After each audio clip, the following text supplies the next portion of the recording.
All right, cool. Well, hello, everybody. Thank you so much for having me. Hopefully it's not going to mess up the video people if I move around a little bit. I like to move. So I'm really honored to get to come here. This is my second time in Alaska. The last time was over 10 years ago, though, so really exciting to get to come to a new place. And this is probably my favorite topic to talk about, continuous glucose monitoring.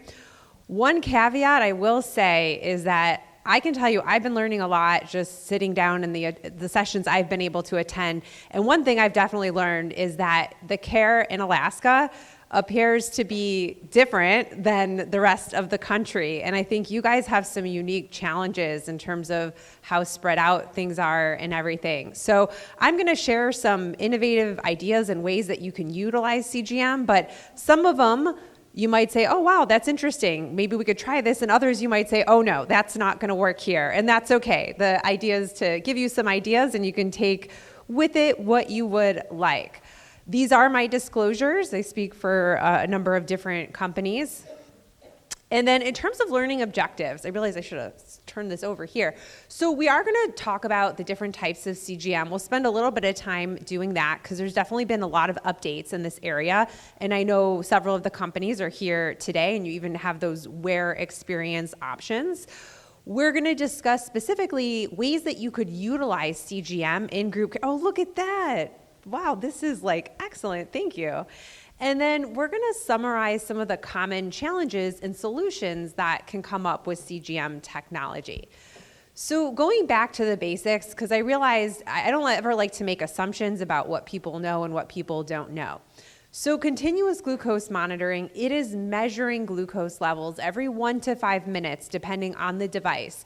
And it's actually measuring in the interstitial fluid, which is different than finger stick glucose monitoring, which is done via capillary glucose. And so you can see in the image there how the interstitial fluid is that layer above the capillary. And then there's 3 components. So there is the sensor, and that's that, I like to describe it as a little wire that's under the skin. It's kind of like an eyelash, sensing the glucose level, and then communicating via a transmitter that's right on top of that to some type of reader or receiver, which is often someone's smartphone. Many of the transmitters now are disposable, so it's all in one with the sensor, but there are still some which are separate pieces, which might require charging or saving in between uses when you change out the sensor. So this depicts the difference between BGM pretty well. What you're looking at is a 24-hour time period. And so the 0 to 24 represents like 12 a.m. to midnight. And those 4 dots represent meter readings. And so if we ask someone to check 4 times a day, like before each meal and before bedtime, we might see something like this, and it looks like they're all in range. Maybe that bedtime one's a little lower than we'd like, but they're mostly in range. And so we might say, okay, continue on doing what you're doing. But when we put CGM on the person, we really see everything happening in between the dots. And like in this example here, we see, well, there's actually is some undetected hyperglycemia, especially after breakfast. But really alarming, there's some hypoglycemia, and it doesn't actually seem to be happening around 8 p.m. It's happening more overnight, like around 4 in the morning. And keep in mind, this is, if we have 4 finger sticks from a person, we're like jumping up and down. A lot of the times people check just once a day, just fasting in the morning. And then it's really hard to know what to do with that information until an A1C comes back. And even then you just hope the A1C is accurate. Unfortunately, relying on A1C alone really isn't enough because for one, it is just an average.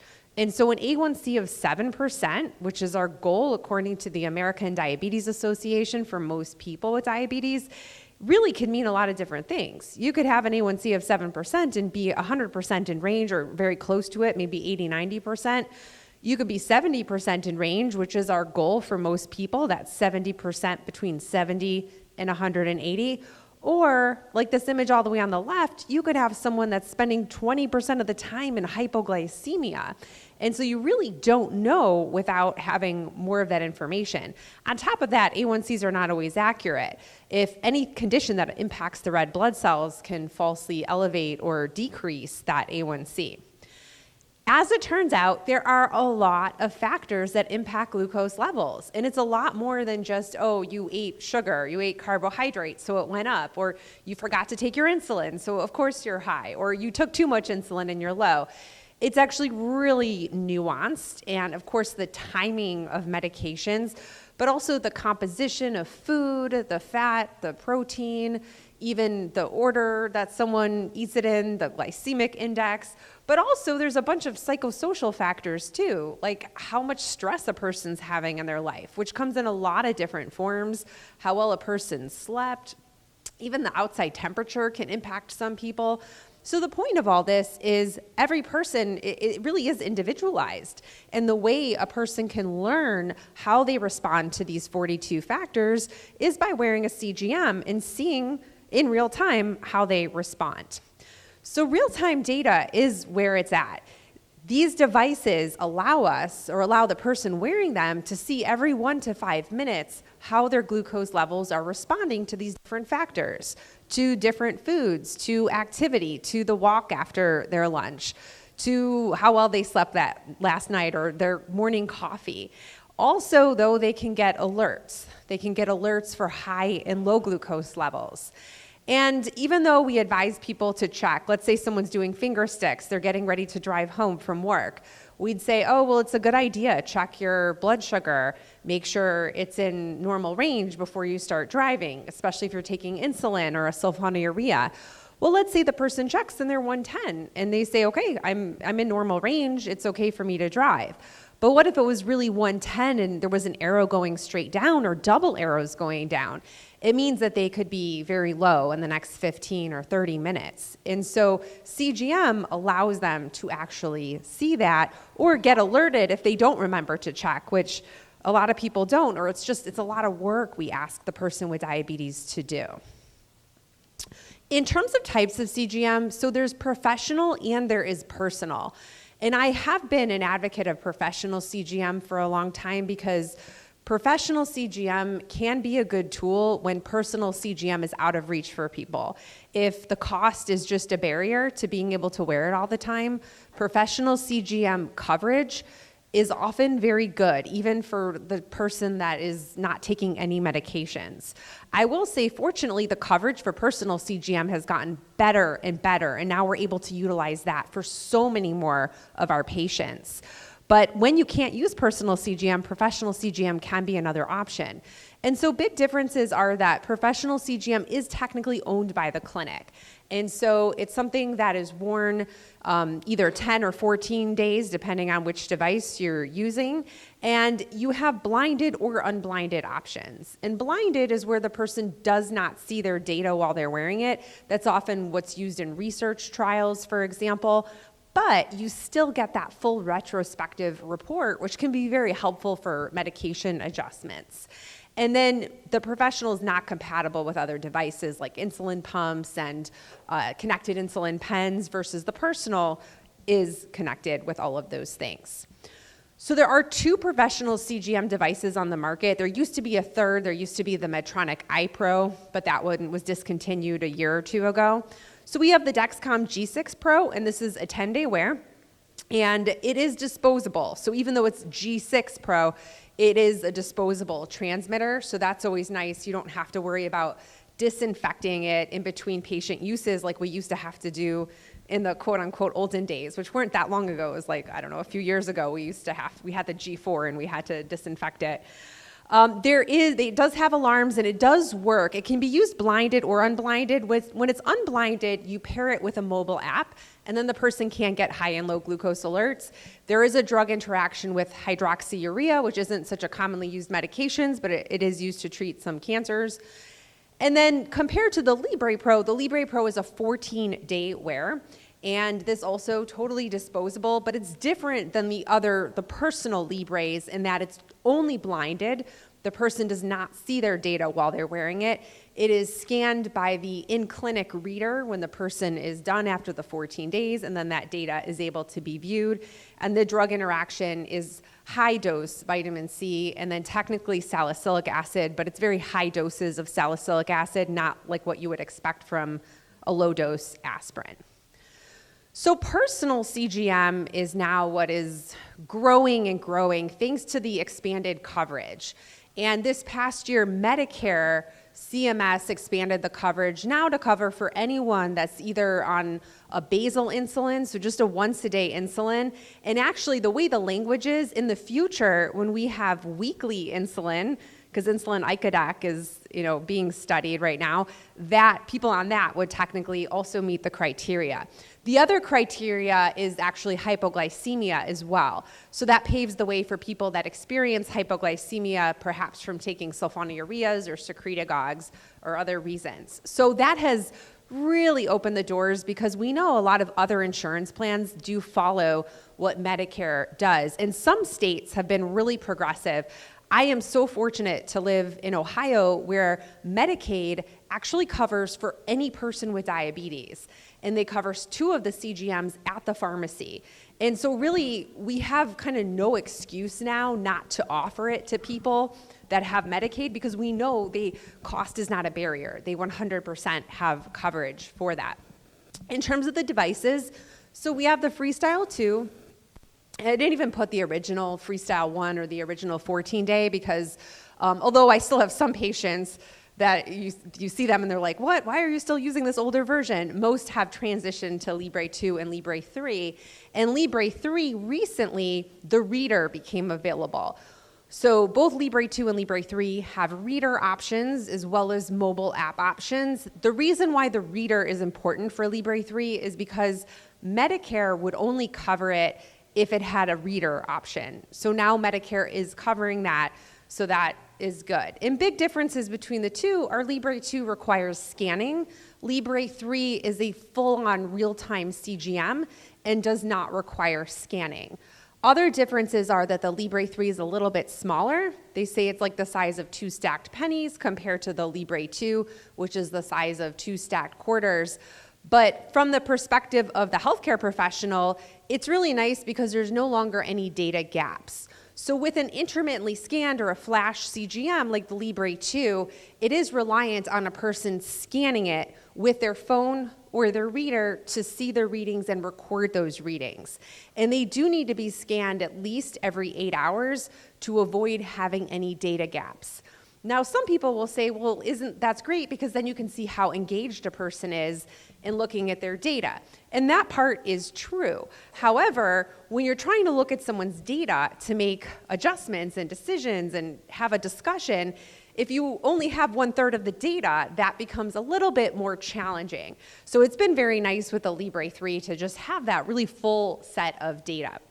I will say it does require the Libre 3 to scan it when you first start it.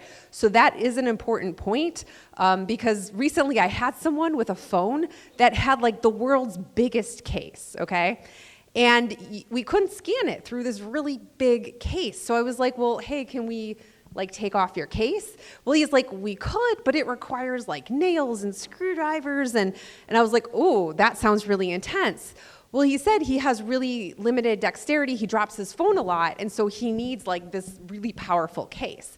And so, okay, that was not probably going to be the best product then to have to be able to scan, even though it's a very minor thing. And for most people, scanning it at the start of every 14 days isn't such a big deal. So those are like little nuances to know between that. Eversense is very interesting because it's an implantable CGM. And it's only implantable. It actually goes into the upper arm, and then you use a phone app to be able to see the readings. And now, recently this year, it was updated to a 180 days. It used to be a 90-day wear. So it is an in-office procedure. It's local anesthesia. It's not like you're put to sleep or anything. So twice a year, office procedure. There is an outer transmitter that is worn on the arm. And so that outer transmitter does need to be worn to get readings. Now, the nice thing about this, though, is that if a person just says, oh my gosh, I don't like being connected to something all the time. I need freedom. I want to take a naked shower. I don't want devices attached to my body. They can just take it off, and it's no big deal. So why is that important? With all the other devices, yeah, you can always take them off whenever you want, but then you need to reinsert it. You need a new sensor to reinsert it. Those sensors cost money. And so realistically, you can't just say, oh gosh, I've been wearing this for 3 days and it feels kind of itchy. I just want to take it off and like rub my skin. You can't really do that. So that's a huge benefit of this one. Now, this is one of the devices that still requires some finger stick calibrations. We've gotten away from that with the Libre systems and with the Dexcom systems. The Eversense requires 2 finger stick calibrations in the first 3 weeks and 1 a day for the rest of the wear. So that's doing a finger stick, putting it into the app to make sure that the glucose, the algorithm of the glucose is kind of running correctly and everything. Now next, we've got the Medtronic Guardian Connect, or the Guardian 3 or 4. So why are there 3 names there? That's so confusing. So there is a standalone Guardian Connect, and that works with a mobile app. Realistically, very few people are using that because it requires at least 2 calibrations a day. They have a disposable version. My understanding is it just got approved in Europe. And so that would kind of be the next version that's brought here that would be kind of more similar to a Dexcom G7 or a Libre device and would no longer require finger sticks. So kind of stay tuned for that. We don't exactly know the timeline. But the Guardian 3 and 4 are important because those are what work with its insulin pump, with the Medtronic 770G and now the 780G. And the Guardian 4 was significantly, well, I don't know if significant is the right word, but it was definitely improved from the Guardian 3 in that those finger stick calibrations are not required anymore. There's like 1 finger stick required to get into automation, and there may be a periodic one here or there, but no longer does the person need to do those 2 to 4 or more per day. So that's really been very great. In terms of the form factor, though, it's still the same. There's still an outer transmitter that is worn on the outside, and it does need to be charged every single week. And then Dexcom. So Dexcom, we've got the G6 and the G7.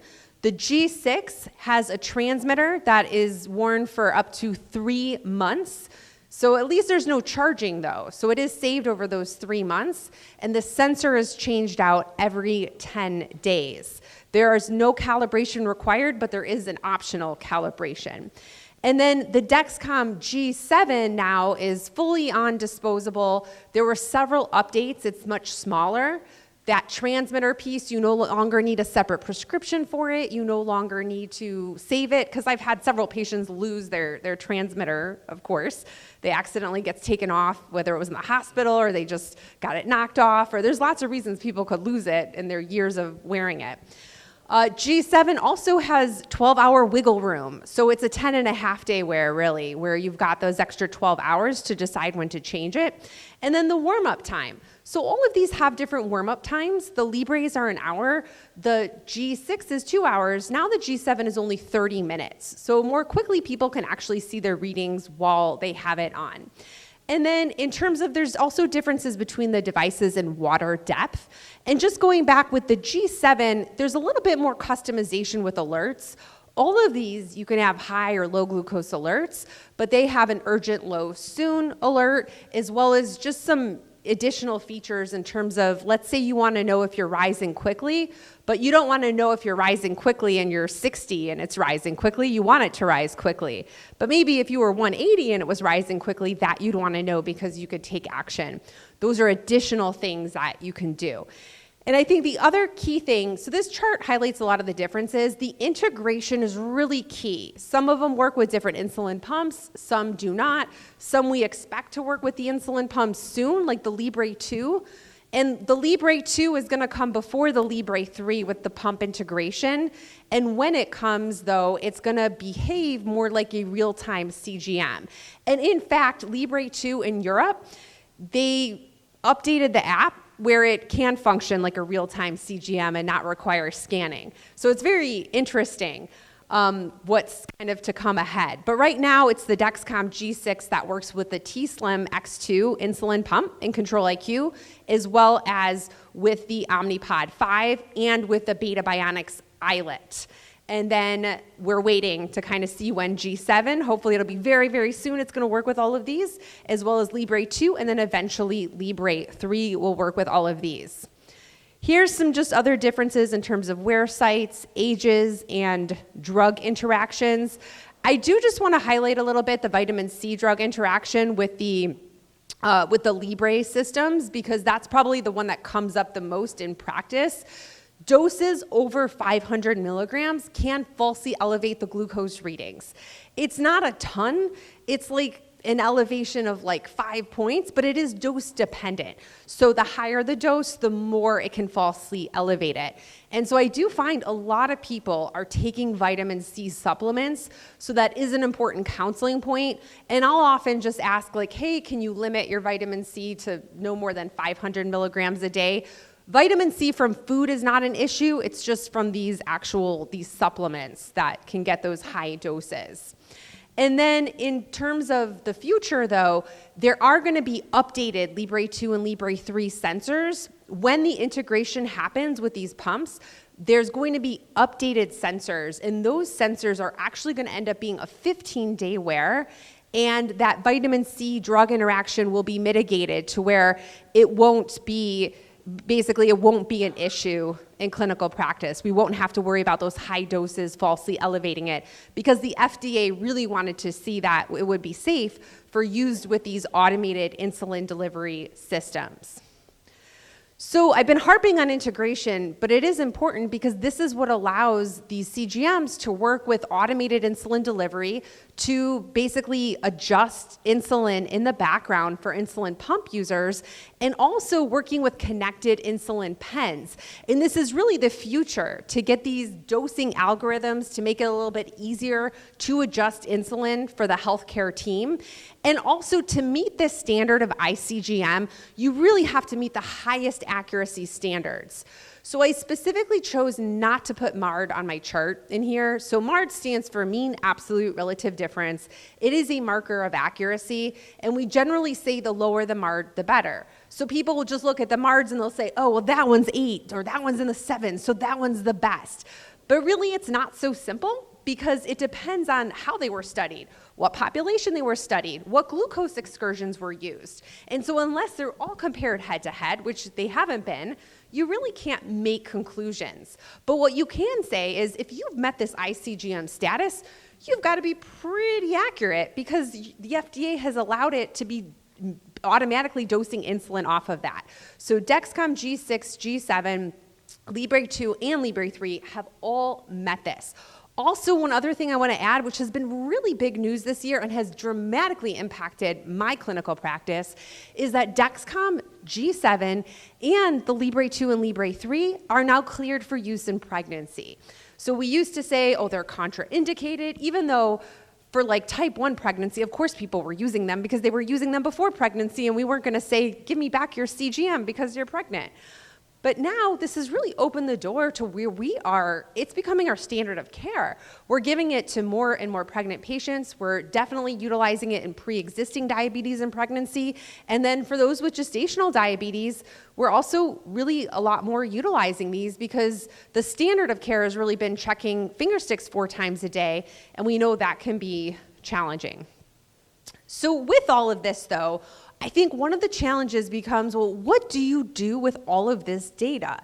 So now we have our patients wearing these, and this is really different than a few finger sticks a day where we could just kind of look at them, see if they're meeting the goals, average them out. Now we have all these metrics. And so it's true, it does take a little bit of, okay, let me look at this and understand what all of this means. And I liked what the first speaker said today. It's not like, none of this is rocket science. It's not like super complicated or anything. It's just a matter of kind of getting familiar with what these metrics are. So when you're looking at these reports, you can quickly look at it, and it becomes as quick as, and maybe even quicker than the finger stick data, which when someone gives you like 3 pages of logs, that itself can also be kind of a lot.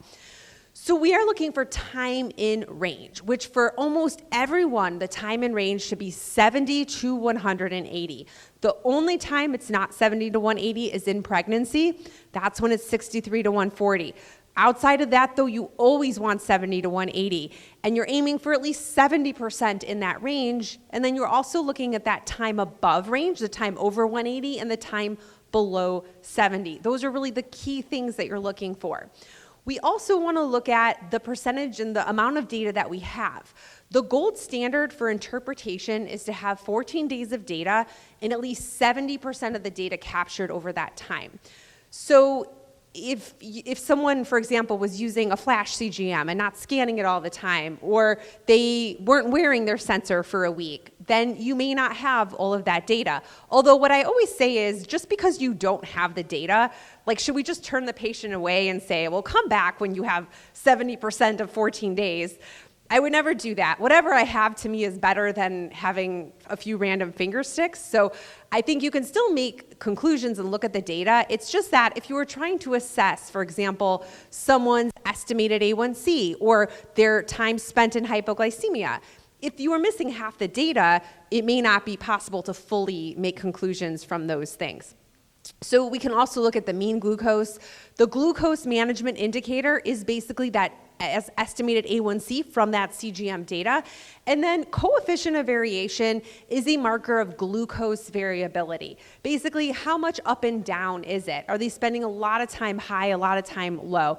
And so for that, we're aiming for less than 36%, which is actually the standard deviation divided by the mean glucose, but all these reports will automatically calculate those for you.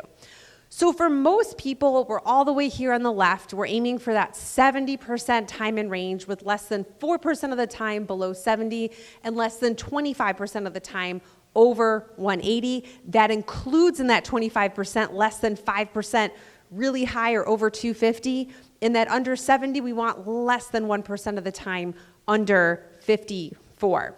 Now, for those that are higher risk, for like those that are, maybe we would have an A1C target of less than 8% because they have more comorbidities or they're just higher risk of hypoglycemia. Then we aim for 50% time in range with less than 1% time in hypoglycemia. And I find these goals very reassuring because we're not asking for perfection at all. Like 70% is really doable, 50% really doable. And wherever you are, every increase in time in range matters. So if you're starting at 10% time in range, you can increase that to 15%, you then increase it to 20%. All that really helps to improve outcomes. And by the way, the 70% time in range with less than 25% over 180 correlates really well to a less than 7% A1C. And then you'll notice on here the targets for pregnancy, so 70% or more for a pre-existing type 1 diabetes.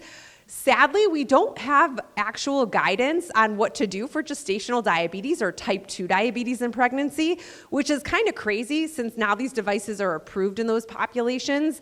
Hopefully, we will have expert consensus coming out in the near future. Most people will say for gestational diabetes, as high as you can get, like as close as possible to 100%. 90%, 95%, but higher is better. And a lot of experts will say 90% for type 2 diabetes, but we don't have guidance. We just know it should definitely be at least higher than 70%, 63 to 140. All right, so after that kind of overview of CGM and everything, the next part I want to dive into is, okay, how can we incorporate this into diabetes education and kind of group care and utilizing it in some innovative models? So first, I thought it'd be good to review, well, what does successful diabetes education programs look like according to kind of what our guidelines say and a review of the literature. And they say, well, it really ideally involves a combination of group and education, or group and individual education. It's delivered by a team versus just one single individual. In general, participants that attended 10 or more hours do better than those that maybe just have a one-time or have fewer hours. Being tailored to the individual, so not just kind of like a curriculum that is based on certain topics, but tailoring it to what the individual wants to learn about and would benefit on. And then it focuses on behaviors and engages the participant rather than just didactic lectures. Also, in terms of leveraging technology, this was a really nice systematic review by Deb Greenwood and colleagues, talking about how with technology, it's really important to have this two-way feedback. So we have devices like CGM, which can collect data, but just collecting data and not doing anything with that data is really not generally so beneficial. But when you add that two-way communication with the healthcare team and with the diabetes care and education specialists reviewing that data together, the outcomes end up being much better than just collecting data. Now, I will say with CGM, a lot of people learn from their patterns, and many people do learn a lot just from wearing it. But not always, especially if they're not educated on, well, what do the numbers mean and what are your goals? So many people monitoring more with finger sticks. But when I would ask them, well, what are your goals? They often couldn't even tell me. Most people have an idea of what their A1C should be. But when you ask, well, how do you get there? So your A1C goal is 7%. How are you going to get there? What are your goals when you check first thing in the morning, or if you were to check after eating? And I get a lot of blank stares, or a lot of like, I don't know, like 130, it should be 130, it should be 150. So I just think more education could definitely be helpful. So we like to call CGM the cool factor because we know that people often don't jump up and down to go to diabetes education. It can sound boring, sadly. Bill Polonsky talks about this all the time. Like, it's just not like so exciting. And a lot of people will say, well, I already know what I need to do. I just need to do it. I don't need someone to tell me what to do. So we call CGM the cool factor because it allows a person really that experiential learning. Well, if you come to this class, you'll get to wear a CGM. And so they're like, well, that's kind of cool. So maybe I will come. So we really like to incorporate CGM into all of our classes. And how do we do that? Well, we can take advantage of professional CGM because the coverage has generally been so good, or personal CGM. We've been fortunate to receive and can often utilize those as well. And we utilize different apps where people can take pictures of their food, and also that's great for kind of sharing their information after we're able to look at the data, kind of putting it into context, what they're eating in addition to that CGM data. So we have this class called Eating and Thriving with Diabetes that's led by a dietitian. And this is a class where people actually eat meals together. And so it occurs over the lunch hour. It occurs over a series of weeks, like 4 to 6 weeks. And they have different meal different meal themes each week. Like 1 week might be Mexican, 1 week might be Italian. And so patients are actually, they bring in their food. So, because you could imagine the cost of like catering a meal every single week, right? But also the idea here is that they're trying to figure out, well, what do they have at home, or what could they get that would kind of maybe help to make a healthy meal? And in this process, they also do a lot of talking about how they're feeling while they're eating. And, some people, it's just interesting, like some people have embarrassment around eating with others. And so this really addresses a lot of psychosocial things in addition to just the education of what is a healthy, balanced meal. But they check glucose levels before eating and after eating. In one of the weeks of this, they wear a continuous glucose monitor as well. And that was the part I've been involved with, is kind of explaining, well, it just got really dark in here. Explaining what it means and kind of talking through what their targets are. But it's a great way for that experiential learning. We do a ton of virtual education. So we actually were doing virtual education prior to the pandemic. We had already instituted virtual visits. And so when the pandemic hit, we pivoted to doing a little bit more virtual visits. And so we took our existing ones and really, for a couple of months, everything became virtual. And now I really do a hybrid of care. And I find virtual visits are especially great after I've started someone on CGM. So you can do CGM training virtual as well. There's nothing, no reason you can't. I do find some patients really like it though when I show them how to insert that first sensor, and we do it together. Also, a lot of my visits, because we are fortunate to have samples and stuff, I'll say, hey, we can put one on right now. You want to do it? And they're kind of like, oh, really? We can do that right now? And so there's like less hesitation. It's not like, oh, I got to send it to the pharmacy or send it to the DME or like wait and think about it. And it's like we just do it. And so they do it, and then I get them connected, because with the mobile apps, it's easy now to get them connected to our portals, and the data is constantly streaming. And I say, well, do you want to just do a virtual visit in 2 weeks? We'll take a look at your numbers together. And so that really facilitates this virtual care and virtual follow-up, which is just great. I do want to share with you this model of care we do called CGM, Shared Medical Appointments. And this has been a way to, I think, more efficiently get more people on CGM, but also the dynamics of people learning from each other and the peer support has been very, very powerful in this program. So what we typically do is we have 4 to 6 patients scheduled. We do have 2 HCPs in the room, so we generally will have a diabetes care and education specialist, which is either a nurse or a dietitian, and then we'll have the pharmacist. And the pharmacist in our system does have a scope of practice where they can prescribe medications and technology, so that helps facilitate medication adjustments through doing this. So this is a 2-parter, and they occur 7 days apart. And in the first one, it's 60 minutes.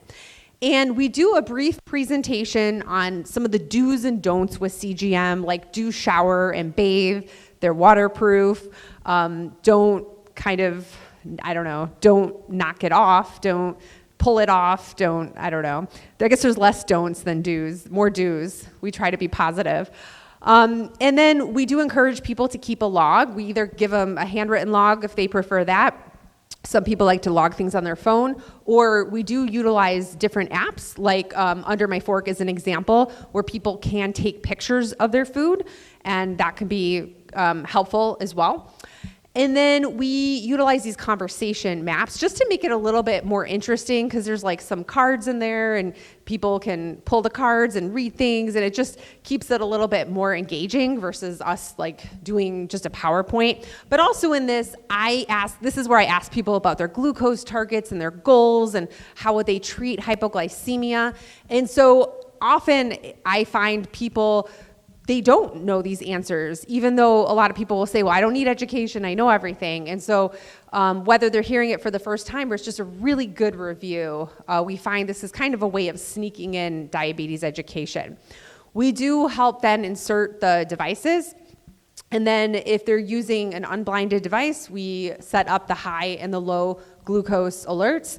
And then we also give them an introduction on how they might respond to their trend arrows and everything.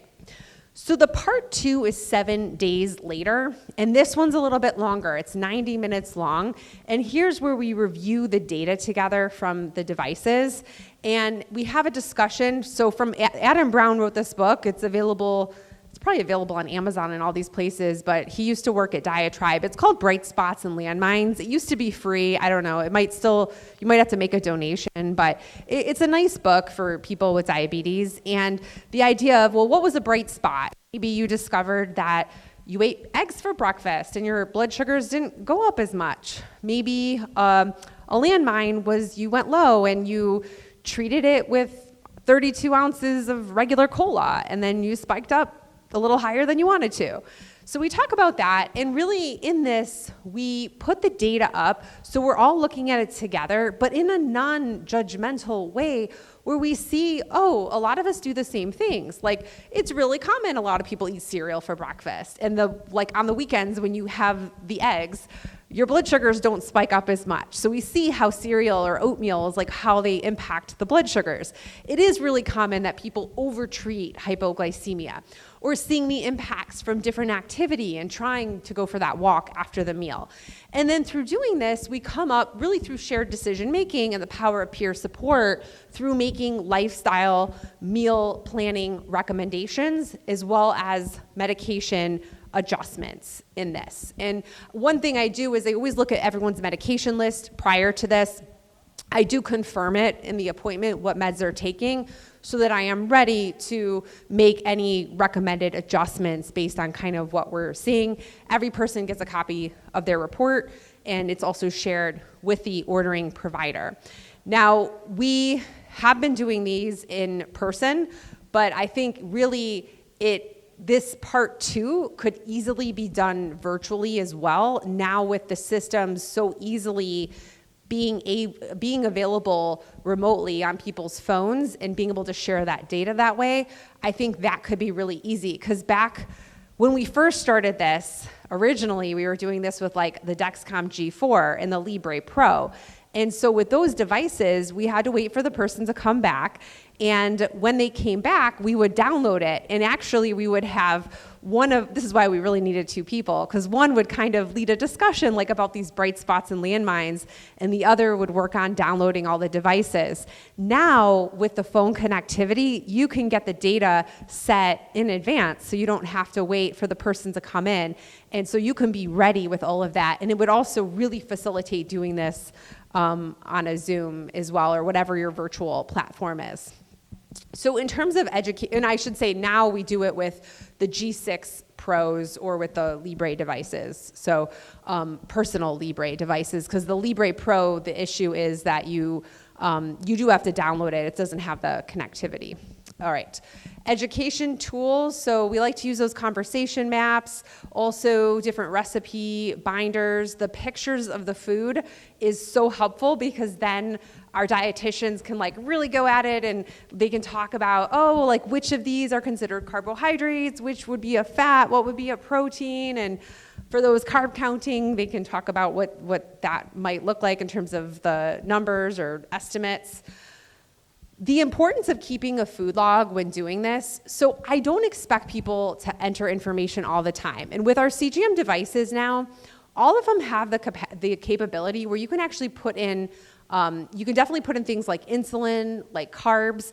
Many now, like the G7, the Libre 3, you can free text notes in there, which are really, really nice. You just have to make sure you pull up the right report so you can see where those notes are.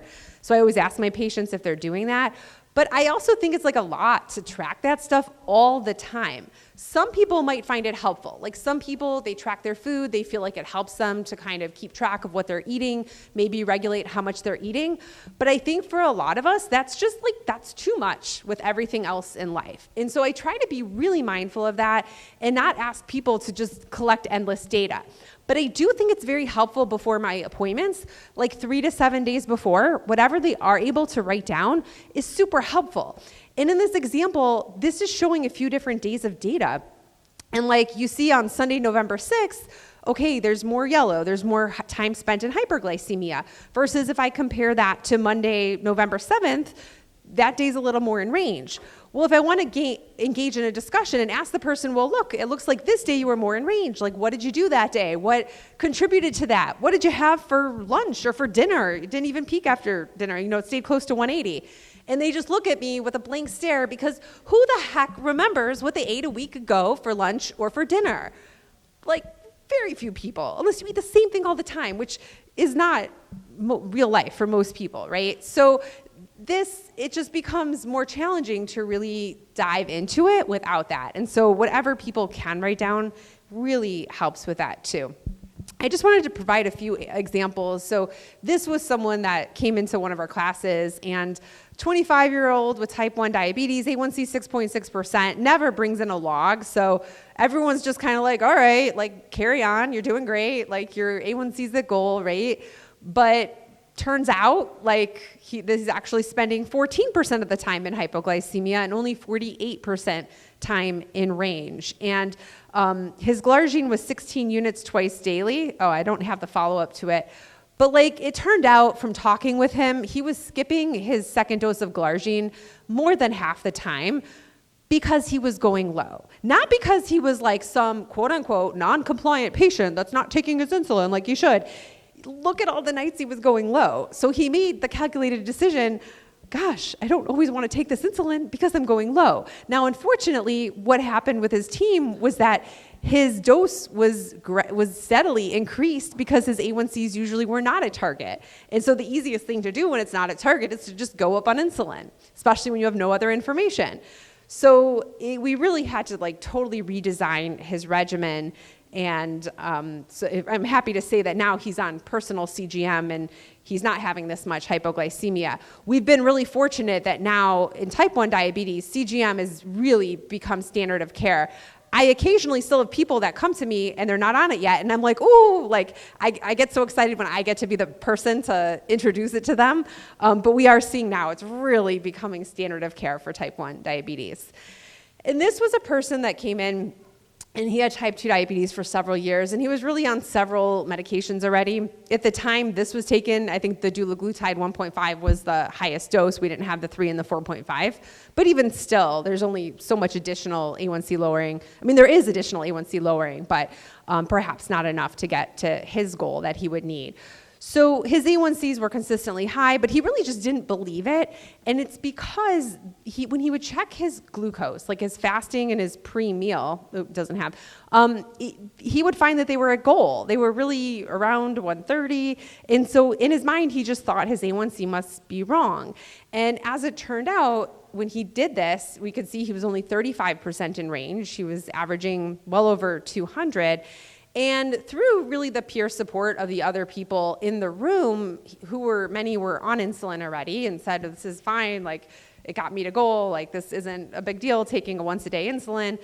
He became willing to do that, and then his glucose and his A1C dramatically improved. I think he was high 8s or 9s at the time, so that was very positive. And then this is just showing an example. And people really said these things to me. I've lived with diabetes for over 30 years, and wearing the CGM was the best thing that ever happened to me. I think every person with diabetes should wear one of these. When first diagnosed, I learned so much. And then people just talked about kind of bright spots. Love this device. Started checking my blood sugar more often, just being more aware. Challenges, stress, snacks, alcohol. Yeah, and then lessons learned, surprised by how fast my blood sugar goes up, make more time to take care of my diabetes. Chocolate doesn't work to treat lows. So that's a common one we encounter. And then we did look back, we assessed some of our outcomes and showed that this is really interesting because this was just a 7-day wear of these devices. We showed that when you looked at pre-post, change in A1C for type 1, basically they were the same. They went down either 0.83 or 0.84%. Both were statistically significant. And then for self-efficacy outcomes, people talked about how they tried to eat more often throughout the day and plan their meals more carefully, motivated them to keep closer eye on highs and lows, and just being more consistent with taking medications and exercising. And then we do make sure, so it is possible that not everything is just the CGM, because we make sure that patients have follow-up as well. So whether that's making sure they've got their next appointment with their PCP or their endocrinologist, follow up with the diabetes care and education specialist, dietitian, or pharmacist, kind of based on their individual needs, or connecting them to other group classes or other technology options that may be helpful, like connected insulin pens or insulin pumps, really based on their unique needs. And so if they were utilizing professional CGM, we look at, do they have coverage for personal CGM? Do they want to wear personal CGM? Sometimes personal CGM doesn't mean you have to wear it all the time. We know cost is an issue, right?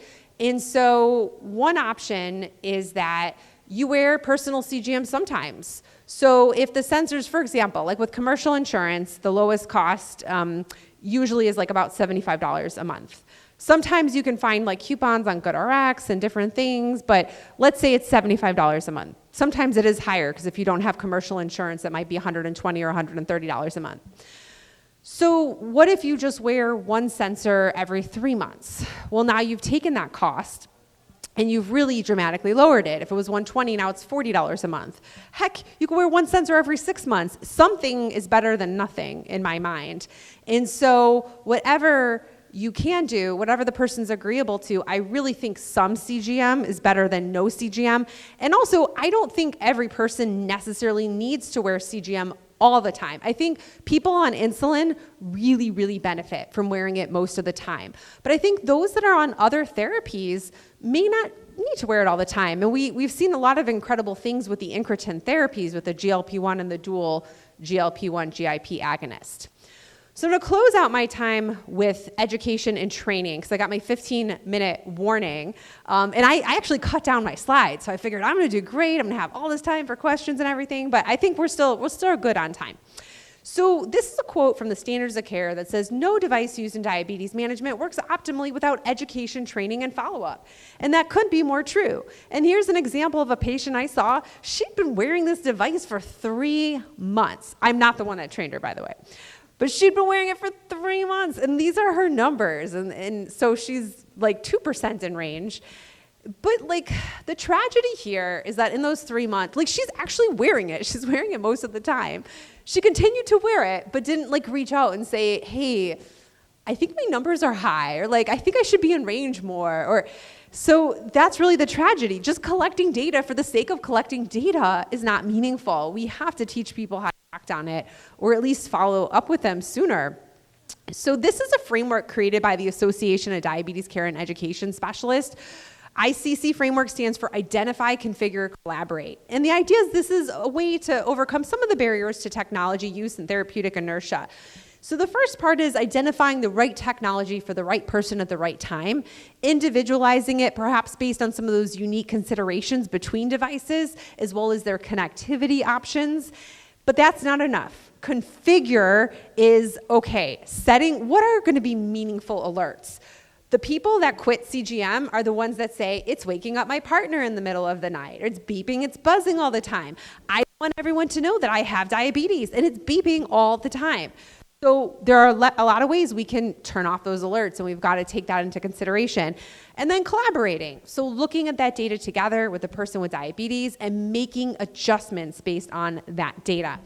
In terms of identification, there's a great website called diabeteswise.org. This is funded through the Helmsley. And so it's a non-industry sponsored website. And there's actually a patient-facing version and a HCP facing version. You can do product comparisons here. You can get things like accessibility features, data view options. It even has information on how to order it, like what are the pieces and parts. They're trying to, they have a prescription coverage that they are trying to really keep updated. Danatech.org is another good website too, through ADCES, and that one is, all of these are free.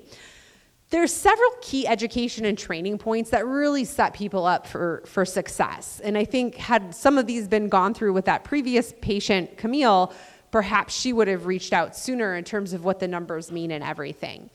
I think, going through these, some things especially important, like drug interference, knowing that, double checking is someone taking hydroxyurea, vitamin C, talking about how do you change out that sensor, skin issues and helping it to stick on better and all those kind of things. Calibrations, so some devices like the Dexcom have optional calibrations, Medtronic, Eversense have them. What's kind of the appropriate way to check them versus just putting the current number into the CGM, but actually doing the finger stick, having good technique and all those kind of things. So I want to highlight especially, so my sensor fell off early. This is probably like the number one thing we get phone calls about. And so I try to set people up for success for this not to happen. So one, the lotions, just no lotion on your arms or wherever you're going to be wearing this, no lotion. And making sure clean and dry. And then I'm a fan of some of these products like Skin Tack we keep in our office. And I utilize that when I'm helping someone place it. And then I give them an extra one and I say, go to Amazon and buy these, because you can get like 50 of them for, I think, $15. And if you're changing the sensor every 10 or 14 days, that's going to last you like almost 2 years, right? So it's worth the investment, I think. There's also tons of overlays, and the combination of an under and an over can usually get it to stay for most people. Site placement, also important. So in that chart, I had the FDA-approved sites. And so many, it's the arm, like G7 and the Libres are the arms. The Eversense, of course, is going to be the arm, and Medtronic has that option. Some are abdomen, like the Dexcom G6. Medtronic has the option to do the abdomen as well.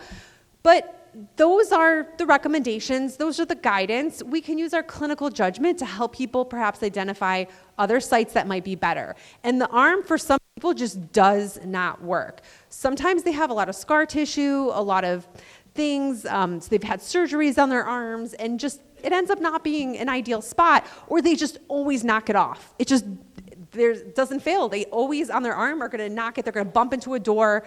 It's going to fall off.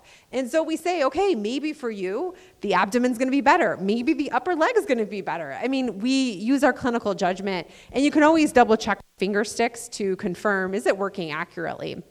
So there's that. When to check BGM? Well, I would say if you're using an off-label site, it's a good idea to do some confirmatory finger sticks. Anytime you're using for an off-label indication, so for example, dialysis comes up a lot. These devices are not approved in dialysis, but sometimes we use them in dialysis because patients need to monitor their glucose, and especially if they're on taking insulin. And so I'm not saying you need to confirm every finger stick, but it's good to get an idea like, hey, is this thing running like 100 points off, or is it like pretty close? And you definitely do want to counsel people on lag time. And I do want to highlight the ADA has a recommendation that every person using CGM should have access to a meter and test strips. Because the big thing is, if you're feeling like someone's got symptoms of low, but it's saying they're not low, that would be a time to confirm. Or vice versa. Sometimes as they start to fall off, they'll read falsely low. And so you don't want someone like chugging a bunch of apple juice when they're really like their glucose is in normal range, right? So those are times when definitely they need to have access to finger sticks and know how to do it and be able to do it. This lag time, if you explain this ahead, you can save yourself a lot of phone calls and stuff, because it's not going to be the same as their finger stick. If it is, we call it a unicorn. They're not usually the same, because like sometimes it's interstitial fluid versus capillary glucose. So a difference, I would say 10 to 20% is very normal, but when glucose is rising or falling, it's going to be more than that. So let's say, and we use this train analogy as a great way to explain it to patients. Let's say you just ate lunch. Well, your glucose is going to rise. And so it could be your finger stick, if you would check it right now, might say 180, but maybe your CGM is saying 120, but there's an arrow starting to go up. And so you're going to see bigger differences then. Or for example, if someone just gave insulin, you would expect it also may look a little bit different. So the last part, sharing data. Knowing the platforms of how you access the data is really important. And so many times you may be working, maybe you're just working with a couple systems. There's really only 4 systems. And so each one has their own respective data platform. Like Dexcom has Clarity, Libre has LibreView, Medtronic has CareLink, and then Eversense has their Eversense data management system. So you only need those 4, but there are 2 device agnostic. Gluco can download Dexcom and Eversense, and Tidepool can actually do Dexcom, Medtronic, and Eversense. So some people choose to use those data platforms. But the bottom line is you figure out what data platform, what device your patient is using, and you can have a free account and get your patient connected to that data platform. If they are using a reader or a receiver, then you can, in those cases, you can download those directly. And I did forget to mention, when I talked back about Dexcom, there is a dedicated receiver option for G6 and for G7. There is not a dedicated option for Eversense or for the Guardian Connect. So I love, when you think about like the possibilities with population health in remote monitoring, when you have patients connected to these systems, you can monitor, you can look at your list and actually look at, okay, what percentage of my patients are in range? Who's experiencing a lot of hypoglycemia or a lot of variability? And you can proactively reach out to them based on the data that you see here. And these are things like we do this in pregnancy, for example, but this is really powerful. And so this is an example from LibreView. You can do this with Gluco. Tidepool's working I believe with Tidepool you can as well. And I think all the systems are really working toward getting in a place where you can see more of this in the dashboards, so that you can this really facilitates proactively reaching out to patients that need it. Because the thing with remote monitoring is I think it's a great idea. I think, though, we need to focus on the people that are high risk, not just reach out to people once a month to talk about their data, like, yay, what's happening? Okay, you're still 70% in range. That's nice, but we have so many people struggling. I think focusing our efforts on those who are struggling can be really helpful. So really, to close it out now, I want to talk about how we utilize our data, and I'm going to close it out with this patient case. I have a 57-year-old woman with obesity, A1C of 9.1%. She needs a total knee replacement, but her A1C was way too high for surgery. It was 9.1, and so the surgeon said, you've got to get your A1C down or we're not going to do the surgery. So her current meds are insulin glargine 40 units daily and dulaglutide 4.5 milligrams weekly. And here's her report. And so she's 80% in range, and she actually has a GMI, or estimated A1C, of 6.8%. So it's like, whoa, what happened here? You had a 9.1% A1C. Well, what happened was she was given CGM, and she said, oh, that's what's been going on. Okay, I need to take my medications. I should take my insulin every day. Also, she made dramatic changes with her food. She said, okay, I see this spikes me up a lot. I'm going to eat smaller meals. And so she made tons of changes. In addition to that, though, in her mobile app, she put in, and it was awesome. So for starters, I could actually see more granular detail that even though it said 0% low, she had some low readings. She had a 68, a 69. So what's going on there? Is the CGM lying to us?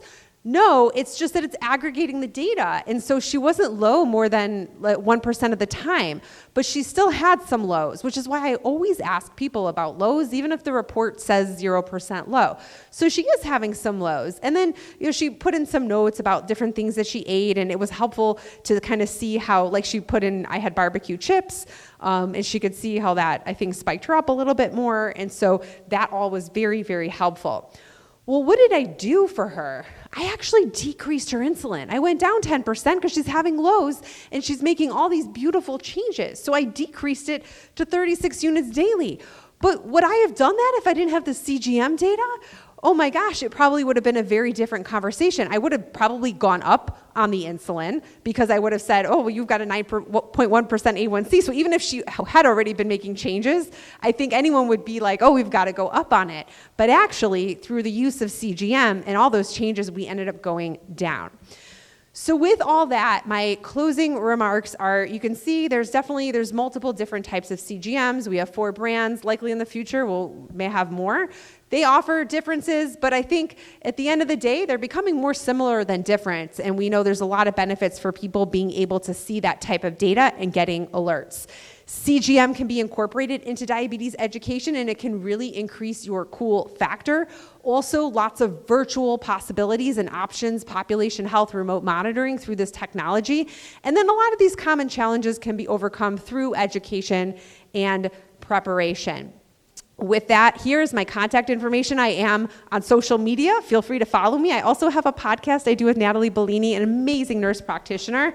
And so if you want to learn more about diabetes topics, feel free to check that out on all podcast channels. Thank you.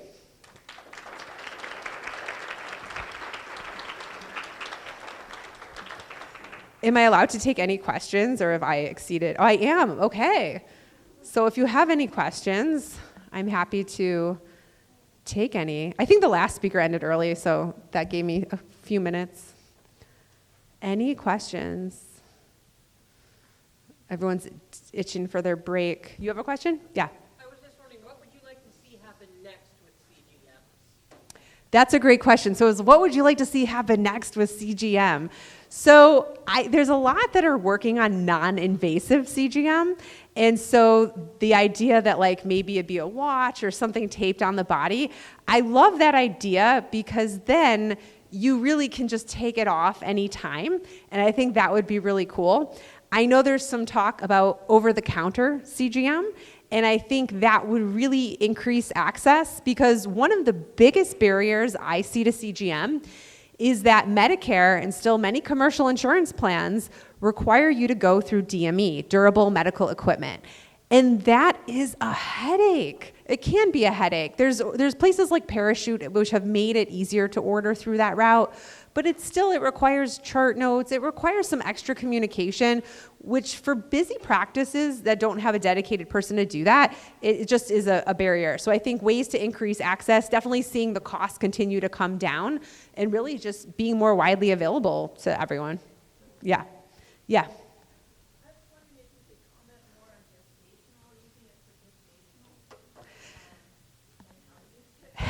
So that's the $1 million question. So how do you use it for gestational diabetes? So that is really, we don't have a lot of guidance. What I will say is that it doesn't replace our existing glucose targets, which are really overnight fasting to be under 95, 1 hour to be under 140, and 2 hour to be under 120. That's what we follow, like the ACOG and ADA. So I utilize it in a way to see if the person, and generally what I'll look at, I mean, you can ask people to mark when they've started their meal, but generally we're looking for that peak to stay under 140 in gestational diabetes, and we're looking for as much time as possible to be in that 63 to 140. Depending on the system, you may have to adjust that target range to 65 to 140, which we'll do. So we're looking at that, but we're still looking at the overnight, are they waking up in range? So it's not replacing our other targets, it's just kind of another tool. And it's a way, I think, to make it easier for the person instead of having to poke their fingers the 4 times a day. Because we'll have some patients that come to us that are like, I am not gonna poke my fingers 4 times a day. And so this ends up being kind of the solution that they're willing to do, yeah. But stay tuned, there's a lot of people working in this space, and I recently worked on a publication that should be coming out, I don't know, soon-ish, maybe in the next few months, about kind of like an expert consensus on how to use it in GDM. Yeah. All right, well, I'll be around at the break if anyone has any individual questions. Thank you so much.